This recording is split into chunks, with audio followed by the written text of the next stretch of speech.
Добрий Hello, this is Olga Tamanova and Ukraine Media Center in Ukrinform. It is the 9th year of war, 148th day of the full-scale invasion. I'm grateful to everyone who is telling the truth about this war and resistance of the Ukrainian nation. Right now at half past 1 we will have Vadim Skibitsky from the main intelligence department. We will be discussing the situation at the front lines of the Russo-Ukrainian war. And right now we have Vitaly Kim of Mykolaiv military administration. Vitaly, hello. Yes, I can hear you well.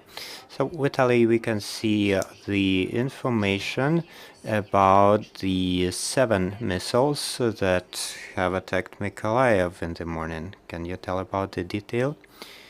Over the last day, there were 57 shellings and 7 missiles, some of which have attacked the car wash and also an enterprise and our humanitarian headquarters, which was used to hold goods for children and other citizens. There are no people dead, 2 people injured. So we can see some statements of the Ministry of Defense of the Russian Federation. They are telling, each day that we have some important locations in the clinics, etc. So we probably need to get ready to the fact that Russians will be impacting our civilian infrastructure. They have not stopped doing that.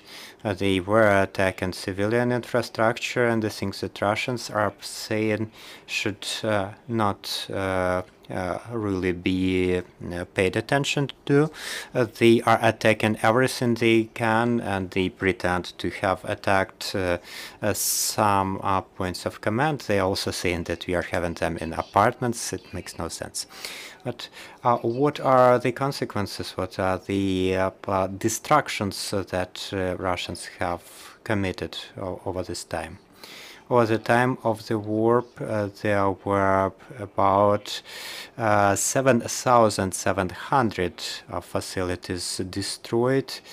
There are over 30,000 of households disconnected from electricity supply network. There are 23,000 IDPs relocated from Mykolaiv region. What about the critical infrastructure? The critical infrastructure is still operational. We are starting winterization. There are some destructions which we are restoring currently. What about the potable water? We understand that it is a challenge for Mykolaiv.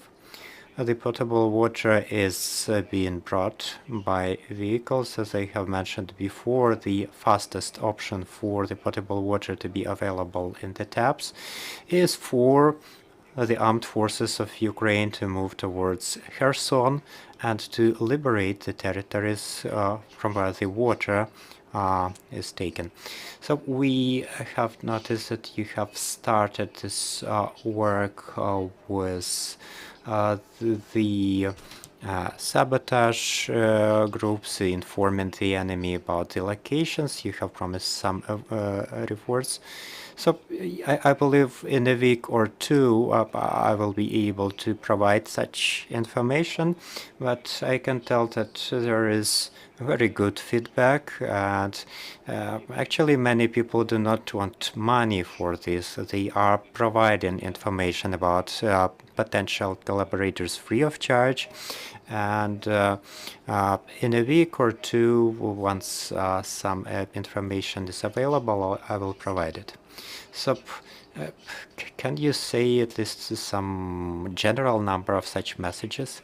Well, 96 over the last day, but not all of them contain the necessary information, but yeah, 96 over the last day.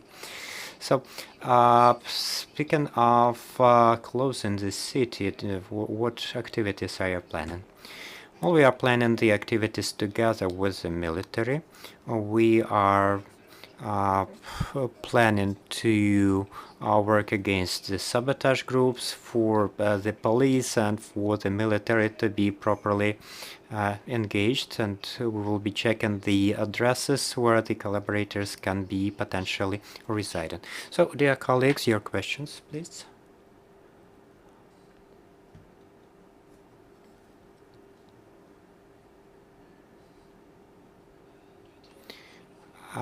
Dmitro from Ukrinform.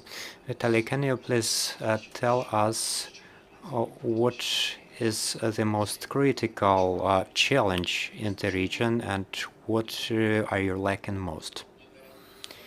We will be analyzing this issue about the damage in the humanitarian hub. There was some food, there were some first need items, so we will learn about these needs soon. Right now, the main need in the region is, the need in weapons and ammunition, the needs of the armed forces of Ukraine, and also the trucks and UAVs. So these are the primary tasks for us to be able to liberate the territory of Mykolaiv and Kherson regions. I'm going to ask in English. Two questions. First of all, about the reporting of the collaborators. How do you prevent what we've seen in history, where people start turning in their, people that they have an old fight with, and start accusing people of collaboration without evidence? So how do you keep that from happening? And second, how concerned are you about another Russian attempt to try to take the city and push through, or is that no longer something that you're concerned with?